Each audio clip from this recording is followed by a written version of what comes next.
Hey everyone, how's it going? David here with this week's Griscom stream. Sorry I missed y'all last week. We were recording with Assault Rod, and if you haven't watched that interview, we released it as its own standalone episode, bonus episode last week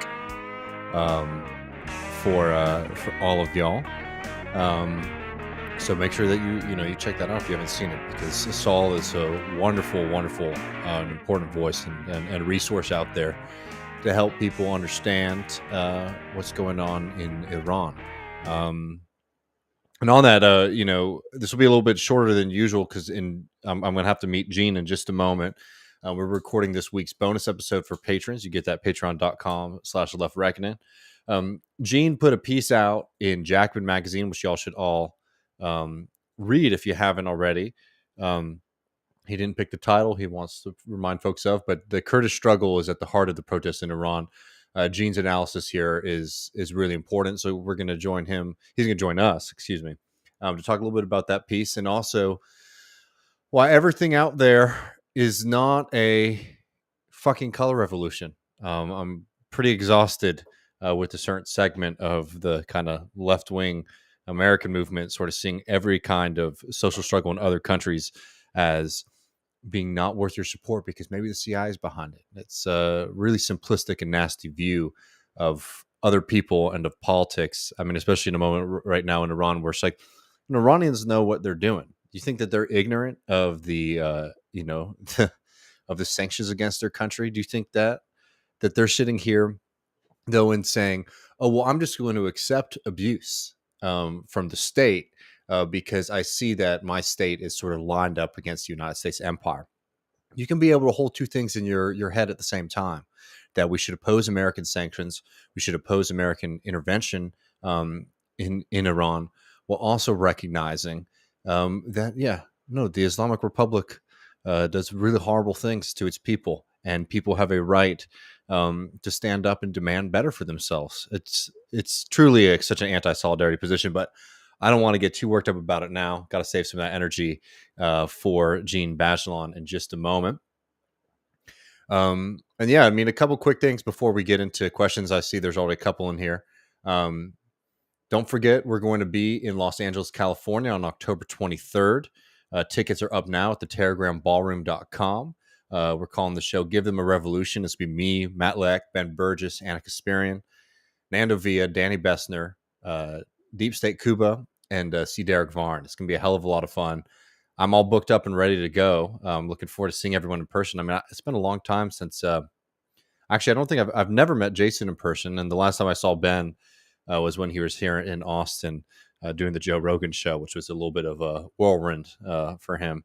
But yeah, get your tickets there. And we'll be releasing this episode with Gene over the weekend. And I got a couple of stories I want to get to, or things I have. I want to talk a little bit about American labor history and the idea of the common labor, because we're seeing this kind of classic tactic of dividing the working class from people like Ted Cruz and also people who describe themselves as leftists, trying to find who the real laborers are and attacking, people like Starbucks baristas as not members of the real working class, which is, again, a really nasty, anti-solidaristic approach to politics, and it's also wrong. So I got some Eugene Debs to remind folks that it's not a new phenomenon of freaks making these kind of arguments. And to end, I got a little treat for everybody. I have a video of libertarian retelling of history that I think is pretty solid. Libertarians, for all their talk about commerce and being the people of finance and capitalism, there's very little material politics in the way that they tell history. So I have a video for there with a surprise at the end, but we'll play that as we're closing out. But I'll start getting some stuff from the chat if I see there's some things in there and we can get going, because I know it's been a little bit since I've been on. A friend from Twitch, I appreciate that very much. Logan says, lovely pic of you and your better half on Twitter the other day. I appreciate that. Yeah, me and my fiance celebrated our 10-year anniversary on Monday, which is pretty amazing to think about. So thank you for the support there. Daniel Burton says, what are your thoughts on how we can get the DSA to look more the Teamsters ALU instead of a hip cafe? Like, what is necessary to get Chris Smalls in administration positions in DSA orgs? Well, I mean, I think I don't know what you're implying here. If you're saying there's something wrong with doing the Starbucks union organizing, I think that that's pretty wrongheaded. If that's what you mean, we support unionization pushes across the board. I don't know why we would pick some over others and deride them. DSA has been making a lot of strides in its union push. I think most importantly, moving away from just saying, oh, we're going to invite people in to maybe do like a joint action with us, but actually encouraging DSA members who are looking for work to get hired and work in unionized fields, which is, being a class rooted movement instead of being a class focused movement. I think that that's a really good idea. I think that that's going to be extremely beneficial, both in the short term, but most importantly, in the long term. As for Chris Smalls, I don't know if he has much interest in, you know, being in a leadership position in DSA, but if he wanted to join, he's welcome to, of course. And I don't speak for DSA either, but yeah, I mean, I appreciate the question, but I don't know.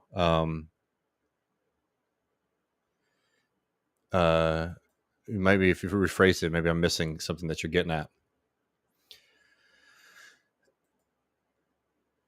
Tim says, have you seen the multiple strikes and protests occurring all over the UK? Enough is enough. Railroad, nurses, etc. Yeah, I mean, we've covered them from time to time. I know we're due to do another one soon. It's incredibly encouraging. Oh, you know what? I'm sorry. While we're on that, if you just give me 1 second, I usually don't like to do. I don't know. I shouldn't say that. We do a decent amount of it. Um, Too much. Oh fuck! What is his name? Damn it! I'll think about it in a minute, and I'll pull it up for y'all. But I got some UK stuff that I found to be pretty amazing. Um, from the other day. I mean, anyways, what I was saying is though, I think it's been really encouraging that what you've seen in the United Kingdom, enough is enough is a pretty exciting organization. Obviously, you want it to be very much working class focused and not really a way to sort of pull and sanitize some members of the Labor Party, because the Labor Party's turned their back on working class people. I think it's been really exciting to see that organization, and most importantly, the strikes and kind of labor militancy in that country, without saying, "Oh, what we need to do is to, um, toil away trying to turn a party that has made it very explicit that they don't stand with workers into something that it's not." I think that that's been a really, really encouraging example, not just for the United Kingdom, but also I think for us in the United States. So definitely more coming on that. I've been stoked. I mean, we've already said this is a Mick Lynch appreciation podcast. Um, our friend in California, Harpreet, says Biden is pardoning federal offenses for marijuana possession, looking into rescheduling that.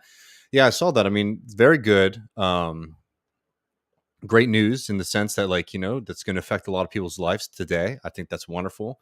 You're not going to hear criticism on the policy. I wish it was done a bit sooner, and I would hope that this is sort of the first push of a national legalization campaign for marijuana. Because what's scary to me is, like, I see that it's wonderful. It's insane, by the way, that there's people on federal charges for small amounts of marijuana possession. But one of the things is like, well, we're going to encourage governors to pardon people for that as well. And live in a place like this, you worry that it's going to be for some and not for others. And again, not saying it's not something worth doing, but there has to be, I think, a much stronger federal push, and this hopefully is the start of that. Because for all the people who are in trouble here for low levels amount of marijuana, I don't think Abbott's going to be taking instructions from President Joe Biden on these kind of things anytime soon, unless he is forced to. Let's see. If y'all, I need to, man, I'm getting so bad at this. I usually save good tweets. Damn it, I'm sorry.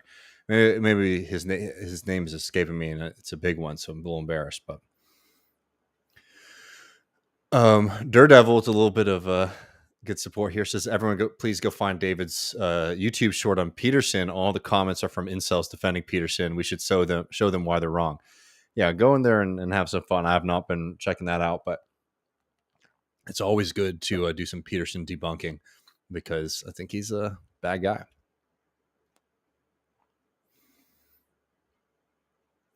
Friend Justin says, "Hey David, hope you're doing okay. A lot going on in the world. Feels like it's hard to take a moment for ourselves every so often. Stay safe and sane, friend. Appreciate it. The same to all of y'all."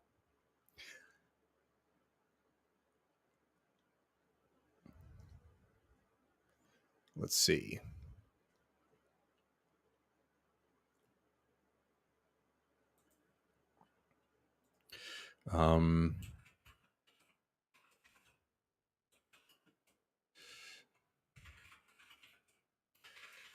Second. I really want to find this for y'all.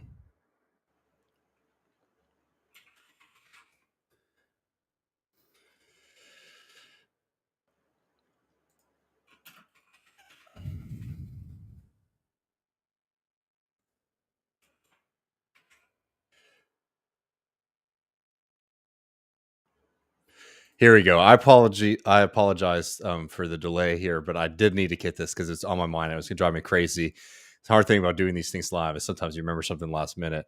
I wanted just give me 1 second to scroll down and find this because this was something that actually did send me over the edge. It's Paul Mason. I don't know if y'all are familiar with him in the U.S. Paul Mason is a pretty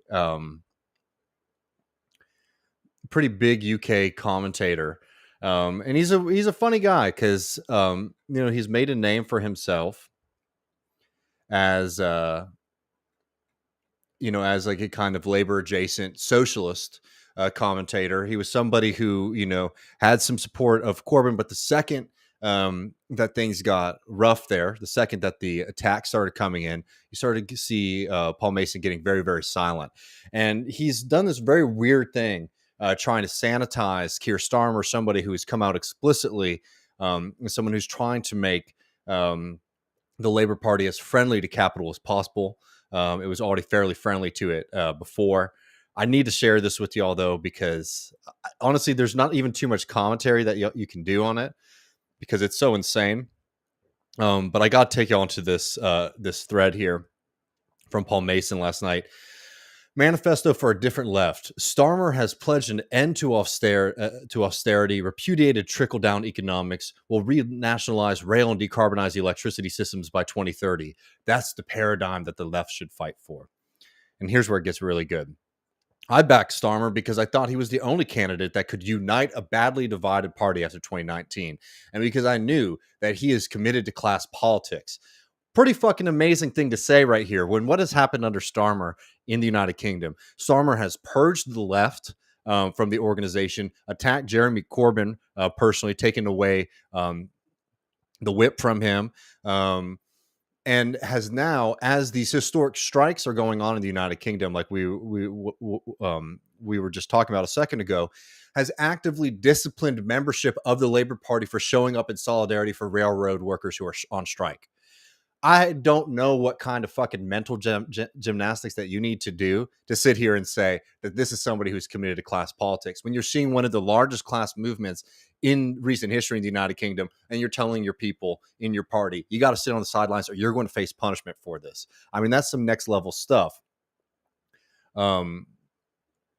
Here his attacks on working class left movements, calling them Stalinists, PRC worshiping. I mean, he's one of those people who attacks any kind of anti-war position as being beholden to Vladimir Putin.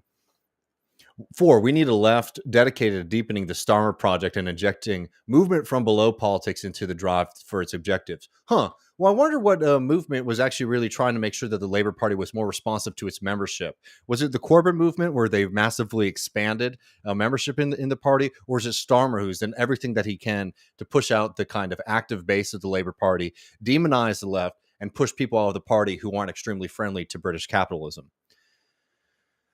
What does the left bring? Belief in working class agency. We're not Fabians. More radical decarbonization strategies, basic income services, refusal to sideline from those fighting oppression, unless they're railroad workers. And 6, we're anti-capitalist. We see the shocks to the system as signals that it's hitting the limits of its sustainability, demanding a wider transition. The strike wave is inspiring. Here we go. This is the big one here. Ready? I know y'all might not be able to see it too clearly, but Paul Mason says the strike wave is inspiring, but it's not an alternative to the fight for a labor government.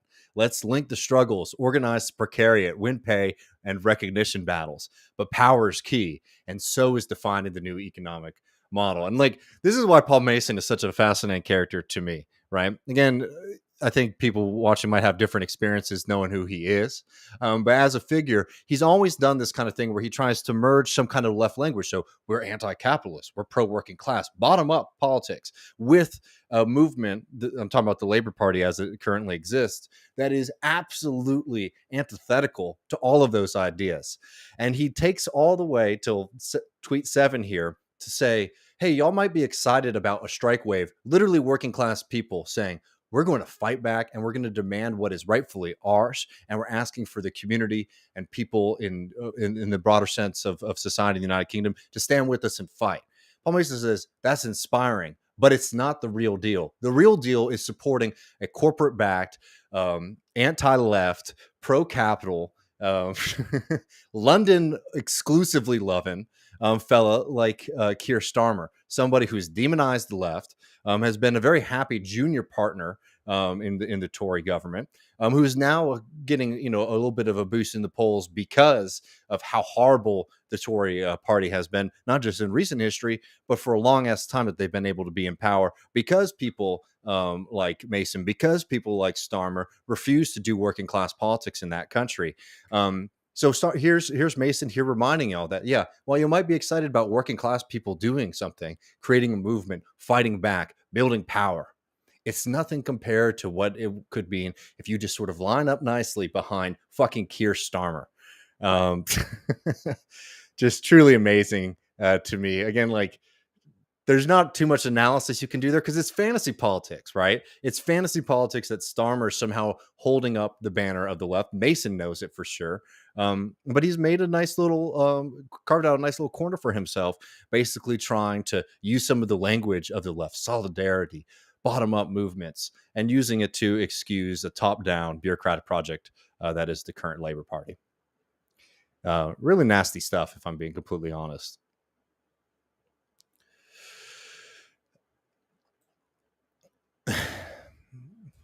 When will Texas be full communist? 5 years.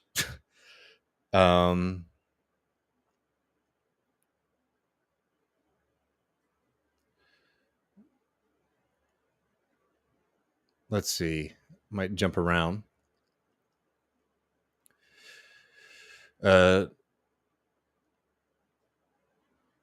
No apology needed, Daniel. I know this is imperfect for asking questions. I think I get what you're getting as, like, how do we grow the labor movement? And I think that there's pushes for it. It's one of those things where it's like, what do we need? We need a labor movement in the United States to be merged with, socialist politics. But it's one of those things it's easy for us to say, and the question is how to do it, which is what your question was. I think that there's movements for it, and hopefully more will happen. Daredevil says, what do you think is the socialist view on prison labor? I mean, we shouldn't be caging people up and forcing them to work. Obviously, humane conditions and not locking up people for things that shouldn't be crimes. What should be the goal of prisons? I mean, I think that, the easiest answer is for rehabilitation. And there's better models in the American one, which is, ties, incarceration, not only to like things like for-profit prisons, but remember that those are a small percentage of American prisons. It's utilizing that prison labor for things that come after years of austerity. I mean, that's one of the things in California, right? They don't want to lose the prison labor system to put out fires. And you need to put out fires in California. And when you have mass waves of austerity, then it becomes a very easy button for people in power to push to utilize prison labor for that. I think that, Not like so on the pre-prison side, there's the fact that most cities and states utilize police budgets because they're just it's the cheapest option to deal with social problems. That's why they do it, and I think it's very important that we understand materially why that happens. Um, I definitely think that we should be expanding social programs. I totally agree with that, but I think that some of the kind of popular understanding of the sloganeering after the defund the police movement has been that like the police budgets are so big we could actually utilize those to fund education and housing. And I'm sorry, y'all, it's just that these aren't equivalent expenditures. It's not saying that the argument shouldn't be we should be investing in society instead of investing in policing. I think that's very fair and in a correct position for the most part. Um, but this idea that you could just move budget items over and we'd be sort of living in a system that had better education, that had better housing, that maybe had state local job guarantees, things like that. We have to look elsewhere to get that kind of funding, which is why unfortunately a lot of these things when it comes to municipal and statewide left projects, it's like you're going to need federal. Matt said it well. It's like you're going to need the federal government to send in the cavalry eventually, right? Fight for them, but eventually they have to be a national movement that can get that kind of federal funding.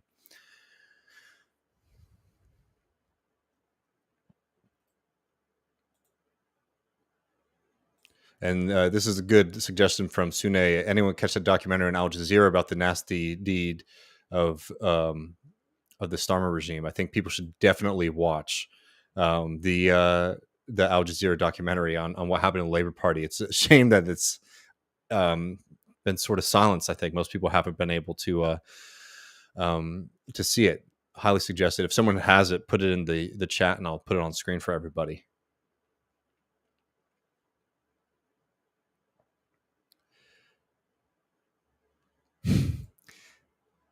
And our friend DWP says saying Paul Mason is a fascinating character. It's very diplomatic, Dave. I try to be a friendly fella.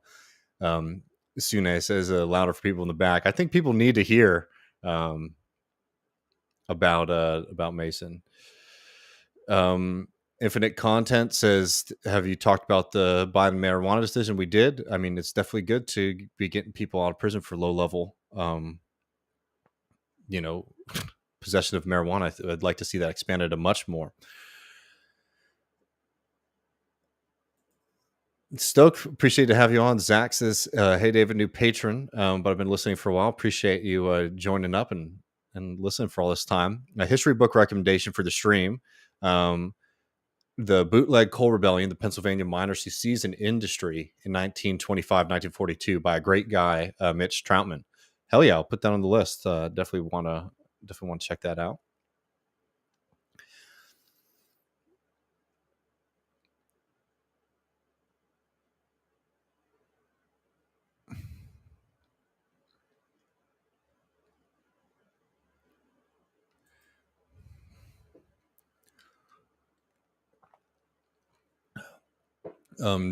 Dave, I've been watching documentaries on fake news with the Sandy Hook trial and people like Andrew Tate. Do you fear the influence of social media news? I mean, I fear the way that some of these things can get propagated, and also understanding that social media is a platform like any other, which means it has certain things that it wants to put up to the front. Like YouTube encourages us, for example, to do like big dunking segments, and it's not just a political thing. It's like everybody. If you can have a controversy in your video, it's going to blow up, and that's like the incentive structure of this platform, and Twitter similar way. And there's a reason that some of these stories are able to sort of spread like wildfire, and it's a lot of it is attached to the way that these platforms make money from the content that's created on them.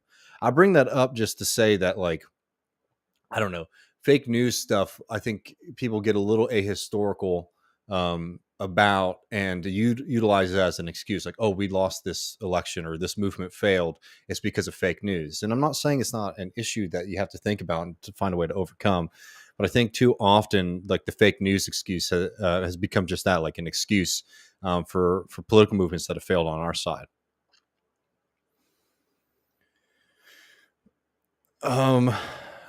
Priest says, can you explain the EMB fight happening in DSA right now? I don't know if it'd be fair for me to just jump into that off the cuff. I mean, there's no doubt about it that we need a larger housing stock.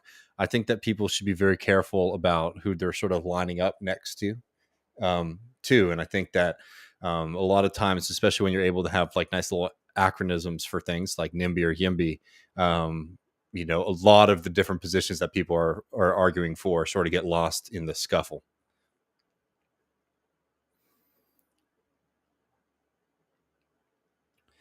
All right. Well, I'll come back to questions in just a. I don't think fake news is fake news. I think that it's become a very, very easy crutch for, uh, like people blame, for example, Bolsonaro entirely on fake news. I think it plays a role, but I think we have to be able to, like, the left should be winning any kind of technological battles, in my opinion. So it's not that it's not a problem. I just think that it becomes like, you know, uh, there's a fetish around it, I think, as an excuse. Well, I got this video I want to play for y'all in a minute. Because I do have to run this one a little bit shorter than usual. But I wanted to talk a little bit about this. I'll come back to questions in a second. And we always appreciate super chats too, y'all. I want to talk a little bit about labor. And one of these things that we're seeing a lot, as we're seeing these kind of really exciting movements in the United States to organize in places like Starbucks and in Chipotle, etc., places where a lot of people don't typically think as hotbeds of union organizing, um, because of a lot of different reasons. One, a lot of those jobs, are transitory for people. They don't stick around for years and years and years. Of course, some folks do, but it's always been a hard place to organize because the staff of those places has fairly high turnover. But this has been a really exciting, I think, mobilizing force, particularly for young people to get involved in the union movement. And it's something that we certainly support on this program. But it's brought up this kind of bizarre conversation with some people who I think like to criticize just for criticizing sake, about like, who is the real working class, who are the real productive workers. And it's one of these things that's all aesthetics, and is not truly based in any kind of Marxist or material understanding of class politics. You see obviously people like Ted Cruz happily attacking Starbucks unionization efforts, and attacking baristas as a class, as slacker workers. Stoners is the metaphor, not the metaphor, the accusation that he sort of threw at them. Well, you're also seeing that for people who sort of dress themselves up in the clothing of the left, like, this isn't the real working class movement. And while I think that it's important to be clear-eyed about these things, remembering that while there's a lot of movement, it's nowhere close to what we need to be seeing. Even just on the Starbucks level, like, we would need to be seeing a lot more of these shops unionizing. Obviously, the only way to make that happen is to do it from place to place. But I think it's important to just sort of understand where we are. But we're not even talking about that. We're talking about what members are members of the working class. And you get these weird folks who act like teachers aren't part of the working class, act like baristas aren't members of the working class, which is a really nasty and anti solidarity argument. And I think a lot of these people who make those arguments are bad actors. But maybe to clear things up, I wanted to bring up a historical note. I guess y'all can't read it, but I have it in front of me. I'll read it out for y'all. A short piece by Eugene Debs, published in 1918, entitled "The Common Laborer." And I want to bring this up just so folks know that, like, these kind of fights that you're seeing today, like, they have a historical. See if I can zoom in on this. Maybe there you go. They have a historical equivalent. Early on in the American socialist movement, and when American, the American labor movement was really taking hold, you started to see these attacks on certain kinds of labor. And I think it's important for people to recognize that the American labor movement in this country made a deal effectively to X out socialists and communists from the movement, to also not create, for example, like broad class unions, but rather specialized unions. Um, and you have these kind of levels of like labor conservatism that came out of it. And I just want to read a little bit from this Eugene Debs piece just to remind people, one, of what Debs thought about this question, and to remind folks that, like, yeah, unfortunately, these kind of distracting fights have been with us for a long time. Debs writes, contempt has always been the portion of the common laborer, and this notwithstanding the fact that he is the chief prop in the social fabric and main support of all civilization. Without the common laborer, there would be universal collapse and chaos, which is true.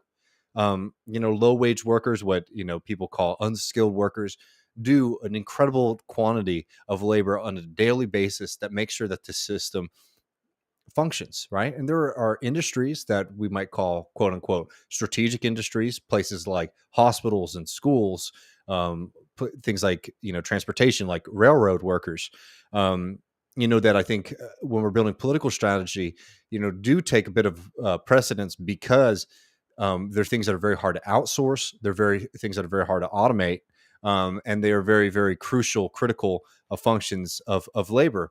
But recognizing that kind of strategic, like, okay, where like the pressure points of American capitalism, does not then mean that you have to take the position that the work being done by millions and millions of people in this country is not also socially necessary. In fact, it's because it is so broad that it's actually, in a way, very difficult actually to organize across that entire basis, to be able to utilize them in the way that you can shut down capital with certain pressure points in like the logistics chain. But going back to the Debs piece, yet even among workers themselves, where it might be expected that all honest labor might be held in respect, the common laborer is made to feel that he is tolerated rather than entitled to equal consideration with others of his class. Indeed, some of the most vulgar and offensive aristocracy I've ever known among the skilled and semi-skilled trade in the working class. They have shut themselves up in little 2x4 unions, adopted prohibitive admission fees and dues, and hedged themselves with exclusiveness as insolent and snobbish as ever provoked the disgust of sensible men. To these shoddy aristocrats, the common laborer appears, if possible, even lower and more servile and contemptible than he does in the eyes of the ruling class. But happily, this is largely of the past. The machine has brought most of these would-be aristocratic unions and the individuals who compose them down to the common level, and the rest will follow in due time. And this is an important and unfortunate aspect of American capitalism, is that we have seen everyone's standards of living decline. I mean, he's writing about this in 1918. It's even worse today. The common laborer today, going back to Debs, is no longer ignored or treated with scant decency by the labor movement. He may still be ostracized in certain select craft union circles, but he is taking his rightful place in the great industrial movement that is spreading over the world. The common laborer is the chief sufferer and the most aggrieved victim of the capitalist system. He it is who has denied the chance to learn a trade and perhaps never saw the inside of a schoolroom. He it is who was seized in his childhood and flung headlong into the struggle of life with no chance to prepare or equip for it. From his earliest boyhood, he has done the world's dirtiest and most necessary and useful work, and receives only kicks and contempt for his pay. The common laborer in the past has been the legitimate spoil of every element of society, including his own class. He has been the sport and prey of all. Lower than his level, the lowest could not sink. And yet the real heart of the working class has always been in common labor, and here amongst those who have been despised, we find the truest and noblest specimens of the class. The common laborer is really the only one who feels the whole crushing burden of capitalist oppression and knows the full and awful meaning of capitalism to the working class. He is at the bottom, and he bears the whole load of suffers the deprivations and misery as none others can. The fate and destiny of not only the whole working class, but the whole of humanity are irrevocably bound up in the common laborer, and his emancipation is the condition, of the emancipation of the race. Capitalism, in reducing the workers to a common level of wage slavery, is stripping them of the only qualities that interfere with their solidarity. To compensate for these, it is permitting the entire mass with the spirit of proletarian revolt. Common labor today is the foundation upon which the labor movement is organizing, and the revolution is marshaling its forces for the overthrow of wage slavery. All hail the common laborer, wherever he may be found. He is the stuff of which the revolution is made, the revolution which will lift common labor out of common slavery and make the common glory of mankind. So yeah, I thought that was an important piece to read, in light of some of these debates, and recognize. I think a lot of people who are making these debates are very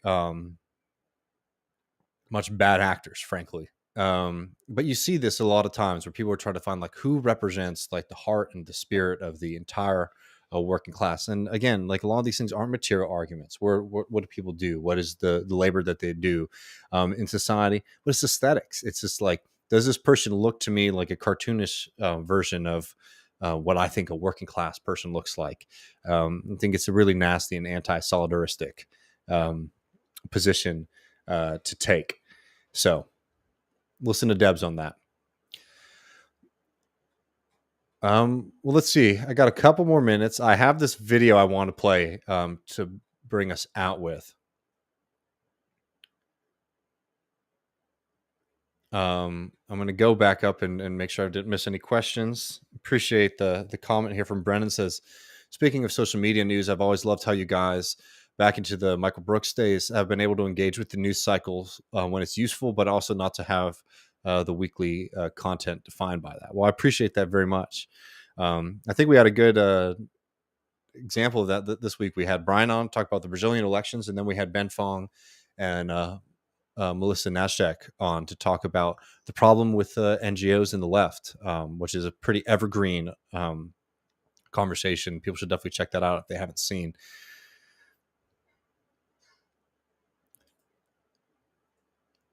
Banjo Paint says nothing more working class than smoking pot. You should say that for Matt. All right, let's see.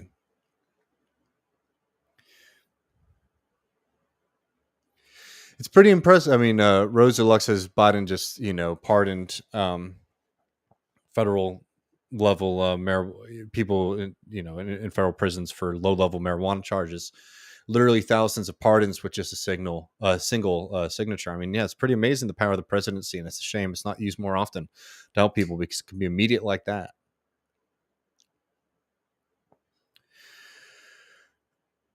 All right, y'all.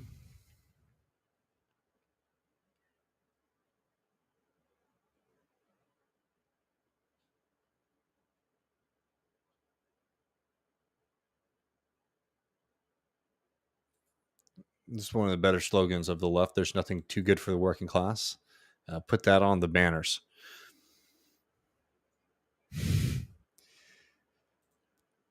The president can pardon people even just by thinking about it. It's very true. Well, how about we get to this? I'm going to skip around a little bit because I don't want to subject y'all to 5 minutes of libertarian stuff. But I saw this video the other day. It really cracked me up because you're going to be amazed as to where it ends. And I think it's a pretty good example, of how libertarians seem to struggle a lot with history. But let's just play a little bit of this political theory video, and I'm not going to tell you who it's by. You'll hear towards the end, which will be a little added treat for all of you. Why do governments get better at all? In the Middle Ages, the feudal system dominated Europe. Kings, lords, and armed mercenaries plundered peasants, who often starved. Few imagined that better government was possible. But how did it get better? A small group of persecuted refugees fled to a marsh and founded a society on shaky ground. This startup city was based not on kings and killing, but merchants. Wait, I'm going to stop it right there because this is going to be a theme about startup cities, which is a pretty incredible way to talk about the kind of natural progression of Venice. Now, I'll let them give them their version of Venice before I tell you what I think about it. But I did just want to remind you all, keep your ear out for this startup language that they keep on peppering in their history lesson. The serene Republic of Venice, as it was then called, came to dominate the Mediterranean for 1,000 years, setting a model that changed the world forever. Venetian entrepreneurs adopted the best practices of Western Europe, the Byzantine Empire, and the Islamic world, and advanced many of the foundational institutions of modern free enterprise. International banking, insurance, joint stock companies, even double-entry bookkeeping. Venice produced so much wealth. Some of the most creative people in the world moved there and initiated what became known as the Italian Renaissance. I'm not Venetian, but I would probably be a little bit upset if my culture is being represented by a plastic mask you can get tourist style. But Renaissance. The people of the marsh got a rare opportunity to start over with a blank slate. In spite of all their moral failings, torture, assassination, astounding greed, mankind began to emerge from barbarism and develop the principles of civil society. Blank slates are hard to come by, but okay, let's just take a moment here, and I might have to start skipping around pretty soon, just because it is a little bit of a longer video. I don't want to subject y'all to too much, but again, it's absolutely wild presentation of Venice. No doubt, people moved into that region, and it is fairly true that the understanding is that it were people who were sort of exiled from other communities. But that's actually not too unique in European or even global history. I mean, plenty of cities are founded and communities are people who move into an area, leaving another one. So it's wild because they're trying to make a very clear, like a one-to-one, and I don't want to spoil the end by telling you all about what kind of argument they're making. But it's a very strange version of history, and it shows again how libertarians, again, despite making their argument, being like the people who like understand business and finance and capitalism and commerce, they are material politics is extremely absent. Is notably absent for most of their understanding of history. So Venice is a city that had immense amounts of wealth, and in fact, with that came a bit more liberalization than you saw in some other places. But you know what? That's actually not unique compared to most other places that had economies similar to Venice. And why is that? Venice is a city, unique, beautiful. I'm not against Venice. But why is Venice able to amass such incredible amounts of wealth? Because it was situated in an incredibly important place for trade. It was at the edge of, it's between two empires. It's a great way to get goods up through the Mediterranean, up into the rest of Europe. And it profited immensely from being the in-between, just like many other places across the globe who found themselves, inside of a trade route, were able to pull incredible amounts of wealth. And, it's I want to talk about feudalism in a second, but it's a very notable thing. I mean, it's one of those things that you learn when you study history, is that being on the chain of global trade is incredibly beneficial for your society. Like, no one's arguing against that, but recognizing where that comes from, I think is really damn important, because again, they're not framing this as, Venice was a place that was situated on important trade routes that was able to take that wealth and build an interesting society, right? That's a pro-capitalist argument, even, that I would generally accept, right?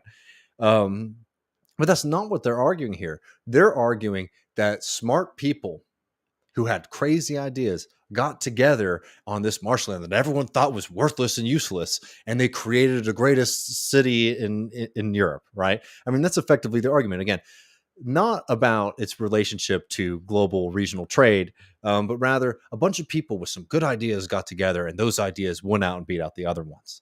But let's keep on going with this history, because remember, this is political theory from them. What makes governments better? For new frontiers never stopped. A few centuries later, 17th century Europe became an oppressive place for all sorts of misfit people. Many of these oddballs fled to the New World, bringing with them their zany ideas. Oh, yeah. I'm sorry. I forgot to note, spoiler, they're not going to talk about the British Empire here. Which, again, if you want to talk about a society that had immense amounts of wealth, I mean, this is a society, the sun never sets on the British Empire. That again, you can make an argument here about how maritime, commerce was extremely beneficial for British society, while obviously being absolutely decimating for people across the globe.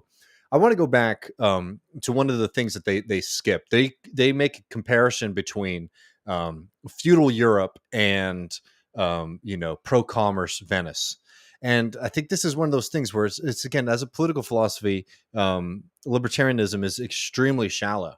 Because why was a city like Venice able to develop better culturally? Why was it able to provide a bit higher standard of living for folks than the feudal system?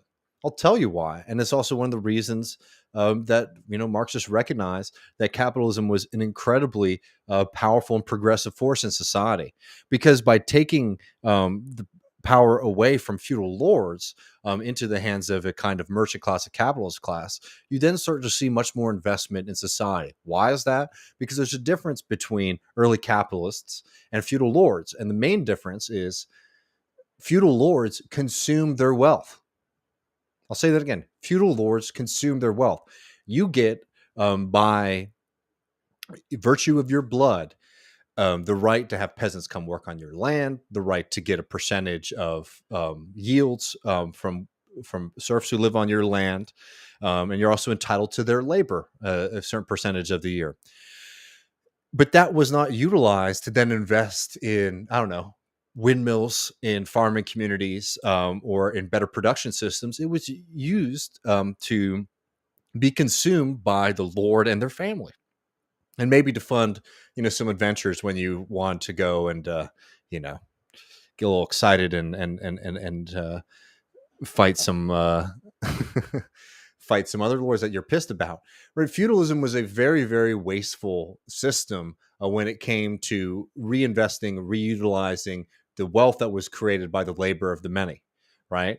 Absolutely disastrous. And in fact, that's why you see such stagnation for a long period of time, is because you're basically creating wealth in society, and instead of it being utilized in any kind of productive form, it's just utilized to create more and more lavish lifestyles for a few folks.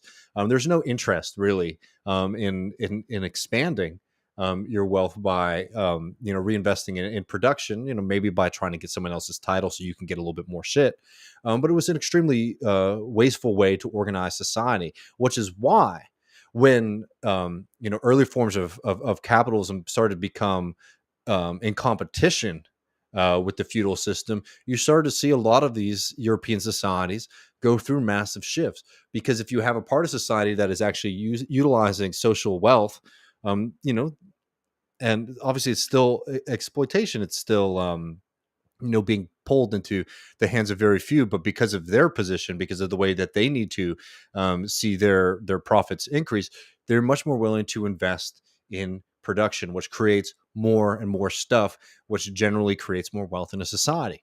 Eventually, there becomes a crisis where the capitalist class, the merchant class that used to be, sort of looked down upon, was an increasingly important part of the national economy, and also of the national political economy. So much so that all these people who had their rights and titles were reliant on a merchant capitalist class to engage in very basic functions of the state.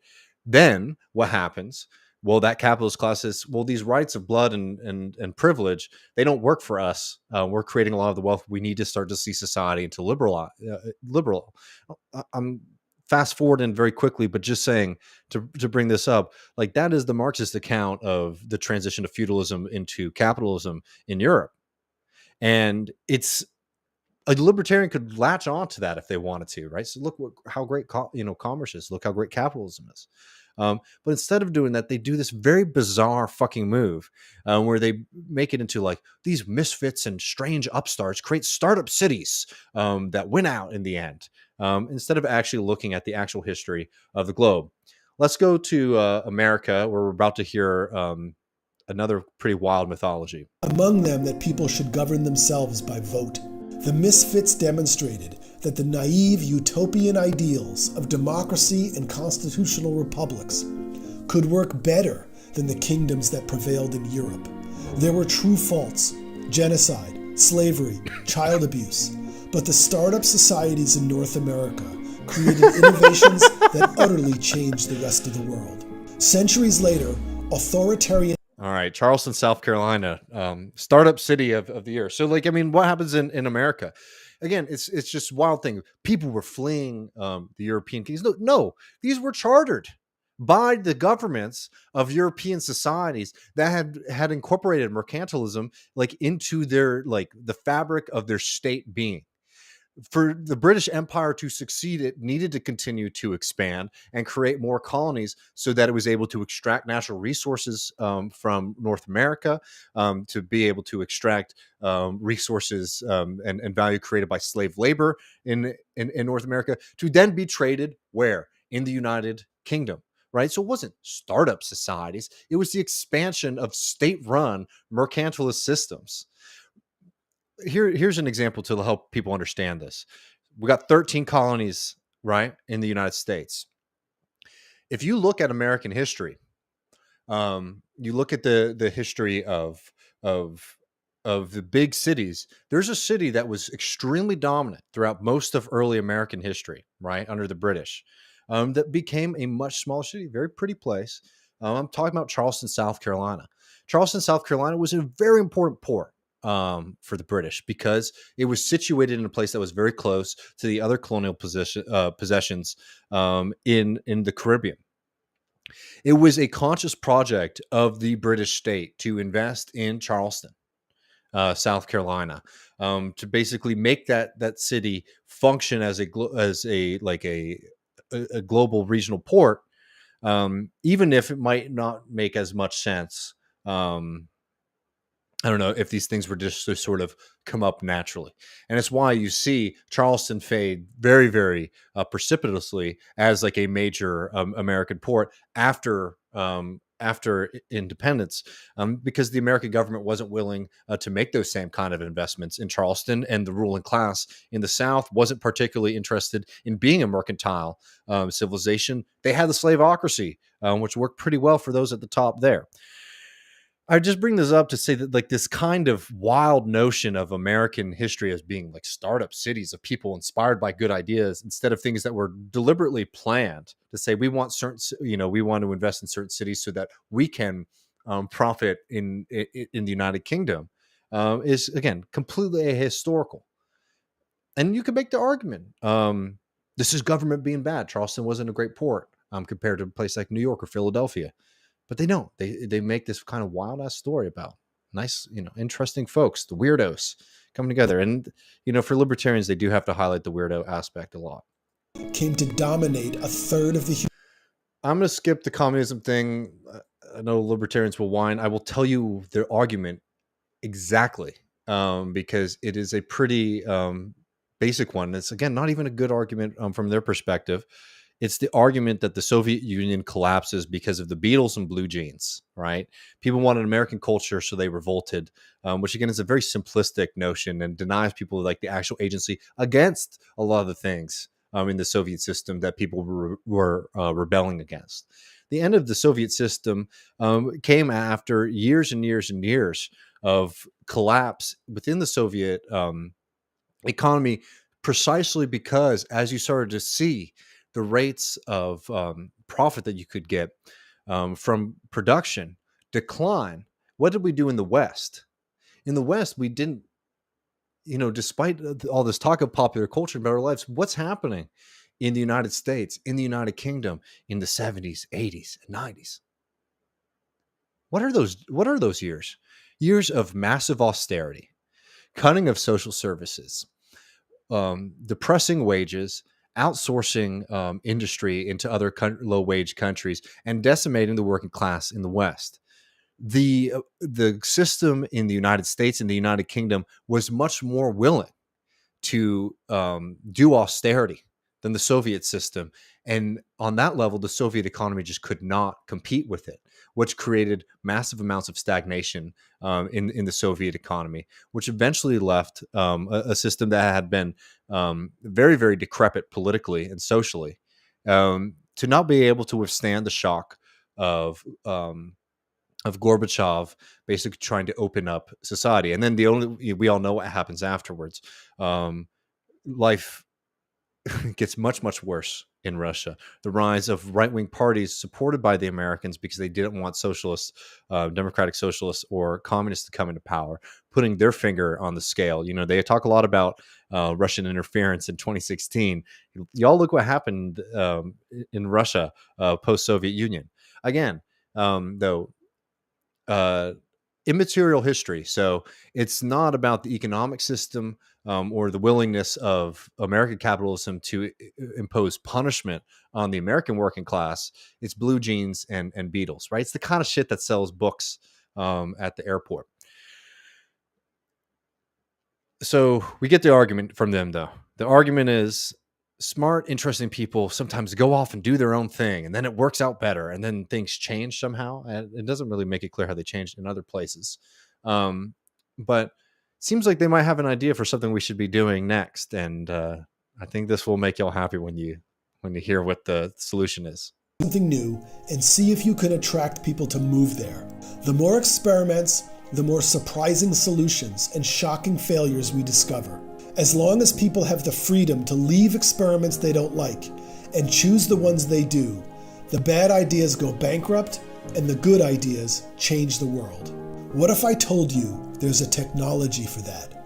Nearly half the world's surface is unclaimed by any It's the country. ocean, y'all. Bob Ballard, the famous ocean explorer who discovered the sunken Titanic, says the technology for floating societies is at hand. Seasteading seeks to radically accelerate the means by which people experiment with new societies. As long as people can create seasteads voluntarily, Oh my God. join them voluntarily, and, most crucially, The most quit fucked up them thing I've ever voluntarily. seen in my life. A diverse market We're of leaving- governance providers will emerge. Society can't Floating handle us neighborhoods anymore, can so they're making us go disassemble out into the and move fucking about sea. like a jigsaw puzzle. I support Increasing this. the power of I think all government's libertarians consumers should to have to choose go new out and live in the societies, ocean. I think and it's creating wonderful. the incentives for governance providers to innovate to please residents. This will rapidly increase the rate of peaceful innovation Oh in my governance. God. Could you We imagine? land folk are stuck this ain't in gonna a dark happen. They've been ages trying to of make it government. We need our Venice. I actually haven't seen this far. We need 1,000 Venices. Half the earth waits for us to demonstrate better societies can work. Long before we go to Mars, we're going to populate the ocean with sustainable startup societies. As the Renaissance artist Michelangelo said, criticize by creating. To learn more about this bright future, Well, who are the Beatles? What are the Beatles and Blue Jeans going to be for the unfortunate souls who get stuck out on the sea with the most annoying pedophile you've ever met in your life?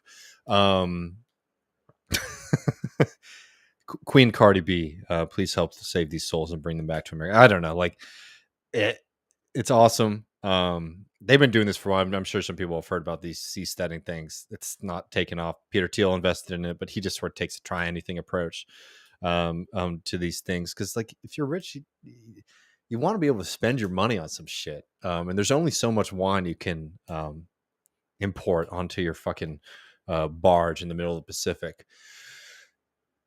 Not a life that I don't know. Not a life that seems very enticing to me. So yeah, that's libertarian history and political philosophy. I hope this hope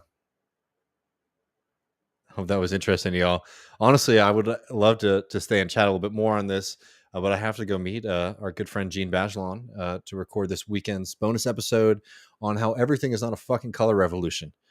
We'll be back next Tuesday with a really exciting interview on Utah in our state series project. Next couple of weeks, we have some awesome guests lined up.